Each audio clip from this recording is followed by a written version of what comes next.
Hey, mathematicians. I wanted to go over page 42, fraction story problems in your student book. This is part of your assignments this week.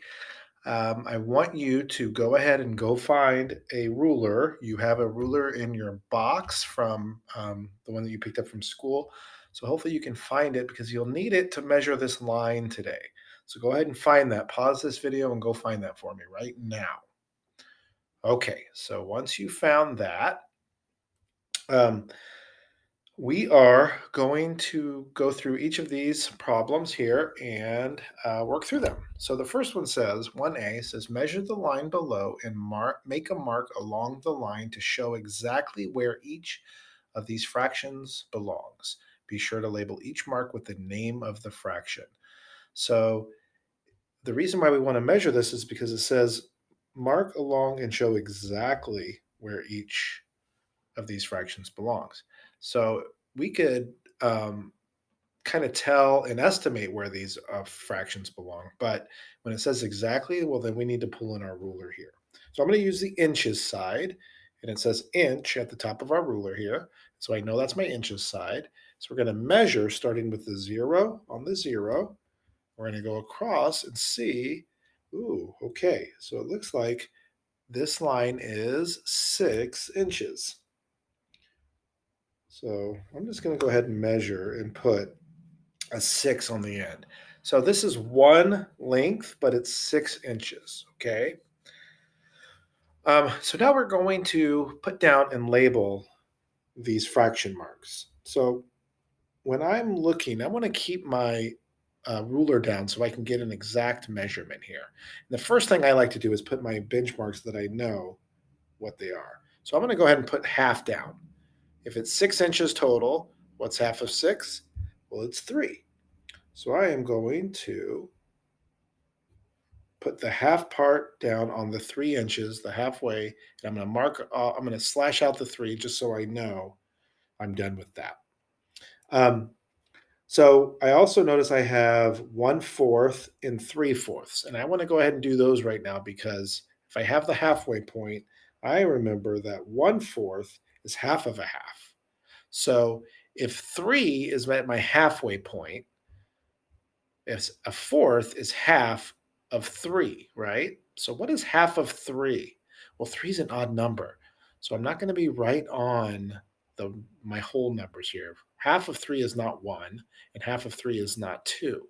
Half of 3 is somewhere in between 1 and 2. So halfway between 3, or half of 3, is 1.5. So I'm going to put my 1/4 part right at the 1.5 point. And you can tell it's the 1.5 because it's the bigger line. It's the biggest line between the 1 and the 2. It's halfway between the 1 and the 2. So 1.5 inches is at the 1/4 mark or 1/4 mark. Okay. And if a fourth of my length here is 1.5, do you guys see that? So every fourth is 1.5. So I have 0 to 1.5, and then another 1.5 is 3. So I need to count another 1.5 to get to my 3/4 part, right? So I have 1/4, 2/4, or 1/2. And now I'm going to count 1 and then another half, which is 4.5, to get to my 3/4.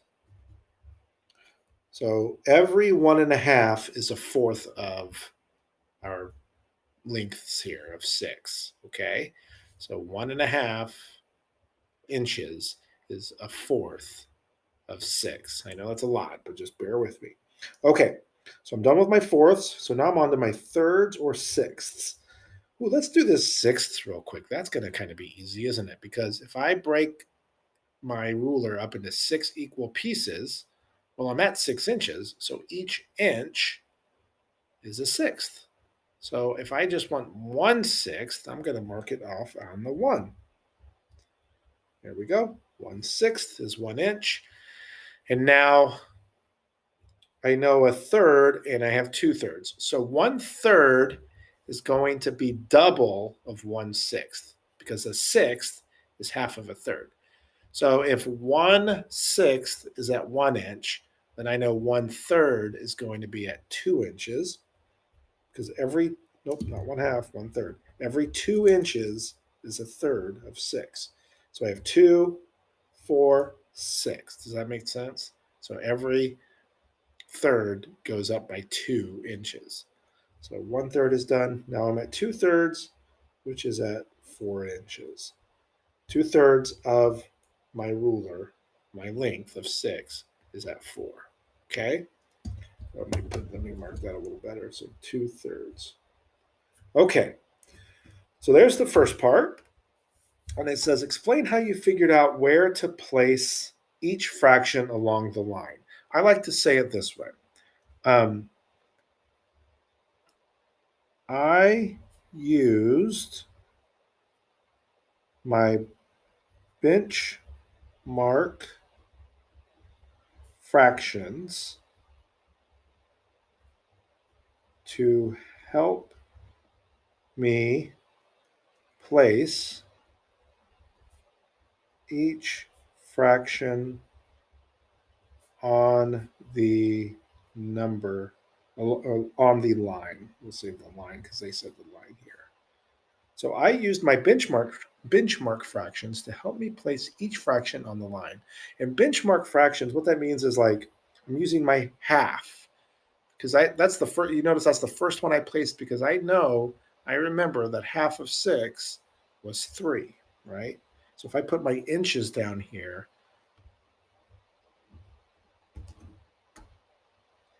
I can remember that half of 6 was 3. And then I just used what I knew from my benchmark that half of a half was 1/4. So I knew that every fourth was 1.5 inches. So just using your benchmark, using what you know to help you fill in the rest is what I mean by that. Okay, number 2. Yesterday, Carson recycled 1 1/3 pounds of paper packaging. He also recycled 3/4 of a pound of plastic packaging. Combined, Combined, how many pounds of packaging did Carson recycle yesterday? Show all of your work. Okay, so when I combine those two, what that's telling me is I need to add them. So my expression is going to be 1 1/3 plus 3/4. Now I notice right away that my denominators are different. Now, and if you remember from last week when we took our notes, I want us to start getting in the habit of writing our fractions when we're adding up and down. Okay? Now I'm going to try to find my multiples. Remember, we're trying to find a common fraction or common denominator so we can add these together. And if I remember with my multiples of 4 and 3, I'm going until I find a common multiple. So 4, 8, 12, 3, 6, 9, 12. There it is. That's my lowest common multiple. So my LCM is 12. Lowest common multiple, LCM. So I can put 12 as my denominator. That's going to be for both. Now on my bottom one here, I don't know why I always start on the bottom fraction. I don't know. I think it's just for more room. How did I get? Remember, I make my rainbow. How did I get from 3 to 12? Well, I multiplied by 1, 2, 3, 4. I multiplied by 4 to get to 12. 3 times 4 is 12. Whatever you do to the bottom, gots to do to the top. So 3 times 4 is 12. 1 times 4 is 4. So 1/3 is equivalent to 4/12. It's the same fraction, it just looks different, right? We're just moving thirds into twelfths. Now I'm going to do the same thing with 1 3/4. I'll go ahead and move my 1 over. My 1 whole just kind of shifts over. So how did we get from 4 to 12? Multiplied by 1, 2, 3. It's the third multiple over. So 4 times 3 is 12. And whatever you do to the bottom, gots to do to the top. So I'm going to do 3 times 3 for my numerator, and it's 9. So 1 3/4 is equivalent to 1 9/12. I think I'm going to rewrite this so I can see it a little better. I'm going to use this space over here I have. So now I have 1 9/12 plus 4/12. So I just rewrote it over here. Now I can just add as we go. So I'm going to bring my 1 down, comes on down, and now I'm going to add 9 plus 4. That's 13. And my denominator stays the same because it's already the same. So 1 and 13/12. Whoops, oops. I have a numerator bigger than my denominator, so I need to make that a simplified fraction. So let's ignore the 1 here. Let's come back to this in a second. So let's convert 13/12 into a proper fraction. So let's ask ourselves, how many times will 12 go into 13? That's 1 time. And there's 1 left over out of 12. But now I can't forget this 1 whole over here that I was going to do later. So I need to add that to my 1 and 1/12. So I add 1 plus 1, that's 2. And the 1/12 just comes right over. So my answer is 2 and 1/12. Okay. Number 3. Carmen, let's see if I can get here. Oh, there we go. Sorry about that. Okay. Carmen ran 1 3/8 miles yesterday.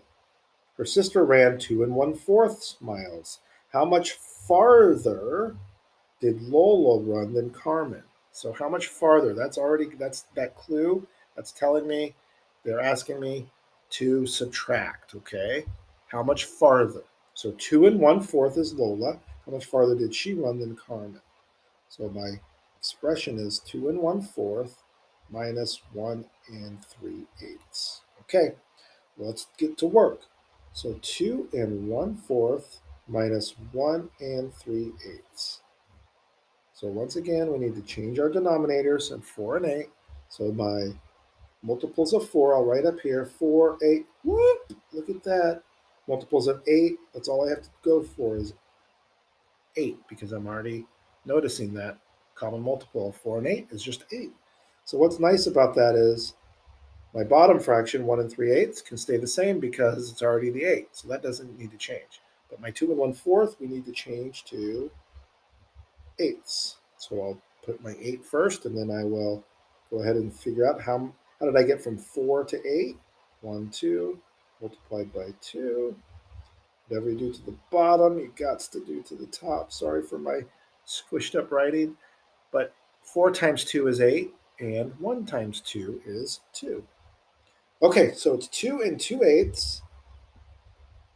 I'm going to move this over. So 2 2/8 minus 1 3/8. Now this is a little tricky. We haven't done, I'm rewriting it over here so I have more room. Because we have not done borrowing in fractions yet. I'll show you a quick rundown of how we do that. So 2 2/8 minus 3 and 1 3/8. Now, I cannot subtract 2 minus 3. You guys notice that? You cannot do 2 minus 3. I can't take 3/8 from 2/8 because if I start with 2/8, I can't take 3/8 from that because it's not there anymore. So, what I want to do is I have to borrow from this 2 to make this numerator 2 bigger. So what I'm going to do is make this whole number 2 a 1. Okay, so I'm going to take one whole from this 2. So now I've just taken one whole from that 2. And as a fraction, if I take one whole from that number, since I'm dealing with eighths, I'm actually taking 8/8 from that 2. Okay, so I'm taking one whole, but also that means 8/8. So if I add 8/8 to 2/8, if I add 8 plus 8, that's actually 10/8. So what that's telling me is 2 2/8 is the same as saying 1 10/8. So I just added 8/8 to 2/8. I'll show you that over here. So 2/8 plus 8/8, which is my one whole I took from over here. 8/8 is the one whole I took to borrow, gives me 10/8. And that's how I got the 10/8. This is the very first time we've looked at this, so if it's still a little confusing, that's okay. Just copy down what Mr. Mac has, and we'll talk about it in a little bit. There's also another way where we can simplify or make them both uh, non-simplified numbers, mixed not mixed numbers, and subtract that way too. So now I can subtract because my top number is bigger than my bottom number, numerator and numerator. So 1 minus 1 is 0, so there's no holes left. And then 10 minus 3 is 7. So my answer is, how much farther did Lola run? Lola ran 7/8 more than Carmen. Hopefully that makes sense. I know it probably doesn't yet, but I will we'll talk more and more about this later. I promise. Just get this down for now, um, and then we will go over. We'll be doing some more borrowing and fractions at a later time. All right. Let me stop this. Whoops. Get a peek of expression